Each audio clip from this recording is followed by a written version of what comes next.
Media మిత్రులందరికీ నమస్కారం. ఈరోజు రాష్ట్రంలో ఏం జరుగుతుందో, శాసనసభలో ఏం జరుగుతుందో రాష్ట్ర ప్రజలందరూ కూడా చూసిండ్రు. మేము మాట్లాడుతున్న సందర్భంలో దురదృష్టవశాత్తు శాసనసభలో ప్రతిపక్ష పార్టీకి సంబంధించిన సభ్యులు మాట్లాడుతున్న దాన్ని వాస్తవానికి లైవ్ కూడా ఇవ్వడం లేదు అని చెప్పి ప్రజలు మాకు చెప్తా ఉన్నారు. అయినప్పటికీ కూడా ఈ ప్రభుత్వం నిజాన్ని దాచిపెడతామనుకుంటే సాధ్యం కాదు. శాసనసభలో ఒక్కరోజు కూడా అన్పార్లమెంటరీ వర్డ్ కానీ, ఇతరులు కించపరిచే విధంగా కానీ, శాసనసభ ఉందతనాన్ని తగ్గించే విధంగా కానీ ఎప్పుడు కూడా నేను మాట్లాడలేదు. ప్రత్యేకించి చైర్కు సంబంధించి స్పీకర్ గారి అధికారాలు ఏందో, స్పీకర్ గారి విధులేందో అన్నీ కూడా నాకు తెలుసు. సీనియర్ శాసనసభ్యుడిగా ఎక్కడ కూడా స్పీకర్ గారి గౌరవానికి భంగం కలిగించే పద్ధతిలో కూడా నేను మాట్లాడలేదు. ఇది కేవలం ప్రభుత్వ కుట్ర. ఈ చర్య స్పీకర్ గారు కూడా సమ్మతిస్తారని నేను అనుకోవడం లేదు. ఎంత దురదృష్టం అంటే, జరిగింది చర్చ నాకు కాంగ్రెస్ పార్టీకి మధ్యలో, ప్రభుత్వానికి నాకు మధ్యలో. స్పీకర్ గారు పెద్ద మనిషిగా రెఫరీగా ఉంటారు కాబట్టి నేను స్పీకర్ గారిని పదే పదే రిక్వెస్ట్ చేసిన. కాంగ్రెస్ పార్టీకి సంబంధించిన సభ్యులు ఇద్దరు దాదాపు 1:20 నిమిషాలు మాట్లాడారు. అప్పుడు మా సభ్యులు ఒక్కరు కూడా అభ్యంతరాలు చెప్పలేదు, ఎటువంటి మధ్యలో అవాంతరాలు కల్పించలేదు, సాఫీగా మాట్లాడుకున్నారు వాళ్ళు. స్పీకర్ గారు నాకు అవకాశం ఇచ్చారు. బీఆర్ఎస్ పార్టీ నుంచి మాట్లాడే అవకాశం పెద్దలు కేసీఆర్ గారు నాకు ఇచ్చిండ్రు ఈరోజు మాట్లాడమని చెప్పి. నేను దానికి సంబంధించి నిన్న రాత్రి కూడా అంతటి కూడా జిల్లాలో ఉన్న అందరు రైతులతో మాట్లాడి, ఇతర వర్గాలతో మాట్లాడి, అన్ని వర్గాల ప్రజలతో మాట్లాడి వాళ్ళ సమస్యలను ఎట్లా ప్రతిబింబించాలి, రాష్ట్రంలో ఎండిపోతున్న పొలాలకు సంబంధించి గత 10-15 రోజులుగా తిరుగుతున్న సంగతి కూడా అందరికీ తెలుసు. అక్కడ రైతులు వాళ్ళ బాధలు ఏం చెప్తున్నారో, వివిధ వర్గాల ప్రజలు ఎట్లా మోసపోయినామని చెప్తున్నారో వాటన్నింటినీ ఈ సందర్భంగా నేను శాసనసభలో మరొకసారి ప్రభుత్వం దృష్టి తీసుకొచ్చే ప్రయత్నం చేసిన. అందులో ఎక్కడ ఒక తప్పు మాట కానీ, పొరపాటు మాట కానీ, స్పీకర్ గారిని కించపరిచే మాట కానీ ఎక్కడ కూడా లేదు. ప్రభుత్వాన్ని నిలదీసే మాట ఉంది, ప్రభుత్వం బట్టలిపే మాట ఉంది, ఉండి తీరుతుంది. ప్రతిపక్షంగా మా బాధ్యత. ప్రజలు మాకంటే ఇంకెక్కువ ఆక్రోషంగా ఉన్నారు.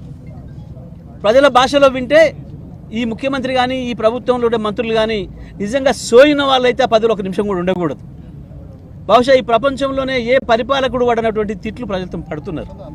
అయినా సిగ్గు లేకుండా దాంట్లో ఉంటున్నారు. ఇవాళ నా సస్పెన్షన్ అనేది పెద్ద ఇది నన్ను భయపెట్టించే అంశం కాదు. ఇంతకంటే ఎక్కువ దుర్మార్గాలను ఎదుర్కొని వచ్చినాం. చంద్రబాబులు, రాజశేఖర రెడ్డిల నియంతృత్వాలను ఎదుర్కొని వచ్చినాం. అన్నీ చూసి వచ్చిన వాళ్ళం. కేసీఆర్ నాయకత్వంలో రాడు తేలిన వాళ్ళం. ఇవి ఏమి మమ్మల్ని ఆపలేవు, మా గొంతు నొక్కలేవు. ఇంకా ఇంకా ఇంకా బలంగా మా గొంతును వినిపిస్తాం. ఒక్క శాసనసభలో ఆపినంత మాత్రాన ప్రజాక్షేత్రంలో మమ్మల్ని ఆపలేరు. కానీ ఇవాళ ఒక కారణం చూపించలేదు. మా శాసనసభ్యులు, మా సీనియర్ శాసనసభ్యులు అందరూ కూడా వెళ్ళి, హరీష్ రావు గారు, కేటీఆర్ గారు, మిగతా మిత్రులందరూ కూడా, తలసాని గారు అయితే స్పష్టంగా సభలోనే అడిగినాడు, అరే మా సభ్యుడు ఎక్కడ అభ్యంతరం చెప్పిండు, మా సభ్యుడు ఎక్కడ అన్పార్లమెంటరీగా మాట్లాడిండు, మీరు అవతల వాళ్ళని కంట్రోల్ చేయండి అని చెప్పినారు. దురదృష్టవశాత్తు స్పీకర్ గారు వాళ్ళని అనలేక మమ్మల్ని అనే పరిస్థితికి వచ్చినాడు. నేను మాట్లాడడం ప్రారంభించగానే అవతల నుంచి కోతుల్లాగా గొంతులు ఇప్పి అరపడం మొదలుపెట్టినారు. నేను స్పీకర్ గారికి పదే పదే విజ్ఞప్తి చేసిన, స్పీకర్ గారు దయచేసి మీరు వాళ్ళని కంట్రోల్ చేయండి, నాకు మాట్లాడే అవకాశం ఇవ్వండి, మీకు అధికారం ఉంది, వాళ్ళని కూర్చోబెట్టండి అని చెప్పి నేను రిక్వెస్ట్ చేసిన. అదే సందర్భంలో నేను చెప్పిన, ఈ సభ వాళ్ళది కాదు, ఇది కాంగ్రెస్ పార్టీది కాదు, ఈ సభ అందరిది, ఈ సభలో అందరికీ సమాన హక్కులు ఉన్నాయి, ఈ సభ పెద్దగా మీకు ఆ బాధ్యత ఉంది, మీరు ఒక్క మమ్మల్ని మాత్రమే అనడానికి లేదు, అందరినీ కూడా కంట్రోల్ చేయాల్సిన అవసరం ఉంది, సభ నడపాల్సిన బాధ్యత మీకు ఉంది అనే విషయాన్ని గుర్తు చేసిన. ఆ ఒక్క రిక్వెస్ట్ చేసిన నేను. కానీ ఇక్కడ ఏ అనని మాటలు పట్టుకొని ఇక ఆ తర్వాత వరుస పెట్టి ఇంత నిస్సిగ్గుగా బీఆర్ఎస్ పార్టీ సభ్యులకు శాసనసభ ఆవరణలో మాట్లాడే అవకాశం రాకుండా ఒకరి తర్వాత ఒకరు 26 మందిని వాళ్ళ శాసనసభ్యులతో మాట్లాడించారు. ఏం మాట్లాడతారు? శాసనసభ స్పీకర్ స్థానం గురించి కదా మాట్లాడుతున్నది. దానికి కులము మతం ఉంటుందా? అయినా దళితుల గురించి మాట్లాడాల్సి వస్తే ఈ రాష్ట్రంలో ఎక్కడ ఏ శాసనసభ నియోజకవర్గ స్థానంలో ఎక్కడ ఏ మున్సిపాలిటీలో ఇచ్చినారో లేదో తెలియదు, కానీ నా దగ్గర సూర్యాపేటలో నా మున్సిపల్ చైర్మన్ జనరల్ మహిళా స్థానంలో ఒక ఎస్సీ మహిళా సోదరమనికి అవకాశం ఇచ్చి 5 సంవత్సరాలు విజయవంతంగా పూర్తి చేయించిన ఒక అద్భుతమైన పరిపాలన చేసి మంచి పేరు తెచ్చుకుంది.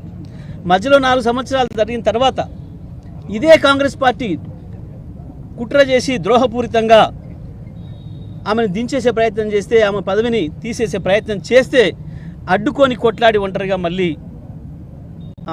ఆమె నిలబెట్టుకొని ఆమె పదవిని కొనసాగేటట్లుగా ప్రయత్నం చేసి 5 సంవత్సరాలు పూర్తి చేయించింది. గది నా కమిట్మెంట్.